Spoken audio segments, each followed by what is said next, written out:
This is John Smoltz, and you're listening to Jim on Base. Welcome back to another episode of the Jim on Base Show here at Tahoe Edgewood with the great John Smoltz. And John, how's it going? How's the swing today? Everything about golf is fun when you get here, and then you get a little bit of the jitters on the first tee, and then it's regular golf. But everything is lining up right now.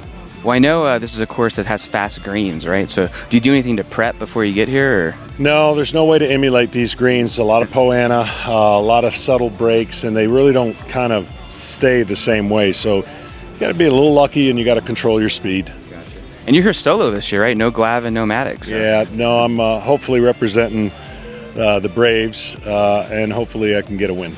And where do you live? Like, where's your home course? My home course is Hawks Ridge, and it's in Alpharetta, Georgia. So I play there a lot, and I'm a spoiled golfer, to say the least. I love to play a lot of golf, and this format obviously teaches you to be a little bit more one shot at a time, whereas I like to get going and hit every 5 seconds. Yeah.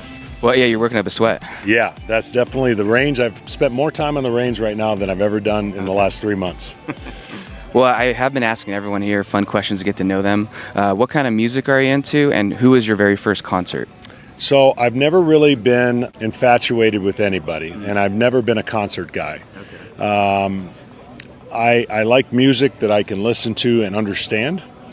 I'm more of a tone, I don't know the words to one song. I grew up in a musical family where I was playing the accordion. Oh, nice. So I'm very sensitive to being in tone, and I love anybody that obviously creates a great sound. But I'm not a concert guy. I think the James Taylor was my first concert I ever went to, and I loved it. I was backstage. I wasn't sitting. I was at a Elton John concert, which obviously, from a pure sound, that's pretty great on the piano. But my kids kind of make fun of me because I make up my own words to the song. Well, you're a musician, so you can do it. I can do that, yeah. Well, I'm curious, when it comes to your career, you had a great career, Hall of Fame. What was it like for you going to Rickwood? What kind of impact did that make on you recently? Man, that was one of the games I'll never forget. I'm going to forget a lot of broadcasts. Not that they're forgettable, it's just I've done so many. This was one I'll never forget. It goes up there with the first time we went to London, just an experience.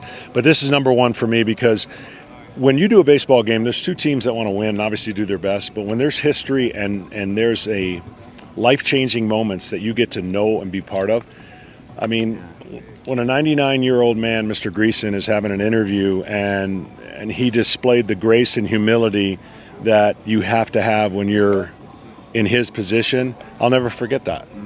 I'll never forget just learning about the game that you kind of hear about, but to have it live through in the moment is pretty surreal.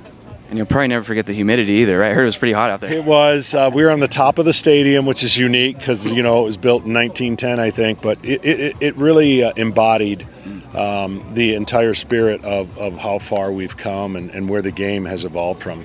And I'm sure you would have loved to pitch there, right? I saw the original fencing. It was amazing. Well, the original fence, I don't know that I'd ever have given up a home run. But the fences that were there that day, the ball was jumping. I wouldn't want to pitch that night. That was a hitter's dream. And when it comes to your career, I always like talking to guys and asking, what sticks with you more, your call-up story or your Major League debut? My Major League debut, because my call-up story was one of an interesting one. When a reporter had tipped me off, he had thought I'd known. And it was payphone day, right? We didn't have any cell phones, so I got on a payphone, called this Bill Zach in Atlanta, and he goes, "So, tell me about it. What do you think?" And I'm like, "I don't know what you're talking about." He goes, "Come on." I said, "Seriously." He goes, "Well, you're being called up." And I'm like, "Really?" And he goes, "Oh my gosh, they haven't told you yet." So that was different. I went into the office and tried to act surprised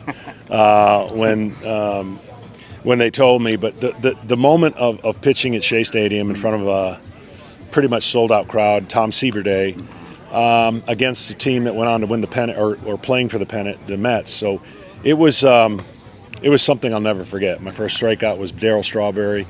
My whole family was there, and I got a chance to win that game. So it's one of those rare moments.